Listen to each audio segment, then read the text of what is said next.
Hi hello అందరికీ. చాలా రోజుల తర్వాత గులాబ్ జాములు చేసిన. నిజంగా టేస్ట్ అయితే అదిరిపోయిందండి. మా వాళ్ళందరూ అసలు నువ్వు చేసినావా కొనుక్కొచ్చినావా అని అంటారు.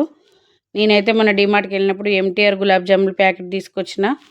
ఒక్కటైతే తీసుకొని చేసిన. అది ఒక కప్పులో వేసుకొని కొంచెం పాలు, కొంచెం నెయ్యి, కొద్దిగా వాటర్ వేసుకొని బాగా కలుపుకొని చపాతీ ముద్దలాగా పక్కన ఉంచుకోవాలి. ఒక 10 మినిట్స్ తర్వాత మళ్ళీ మంచిగా కలుపుకొని దాన్ని బాల్స్ లాగా చుట్టుకొని డీప్ ఫ్రై చేసుకోవాలి. బాల్స్ని డీప్ ఫ్రై చేసుకున్న తర్వాత మంటను మీడియం ఫ్లేమ్లో పెట్టి డీప్ ఫ్రై చేసుకోవాలి. తర్వాత దానికి ఒక కప్ అయింది కాబట్టి కప్పున్నర షుగర్ తీసుకున్నాను నేనైతే. ఎందుకంటే ఎక్కువ స్వీట్ మాకు తినబుద్ధి కాదని. పాకము అవసరం ఏం లేదు. జస్ట్ నీళ్ళున్న చక్కెర మరిగి లైట్గా తీగ పాకం లాగా వచ్చినప్పుడు కొంచెం వేడి ఉండగానే ఆ బాల్స్ నల్ల వేసుకొని ఒక 5-6 అవర్స్ ఊరిన తర్వాత తింటే టేస్ట్ బాగుంటుంది. మాకైతే రియల్గా జెన్యూన్ రివ్యూ అండి. బాయ్ అందరికీ.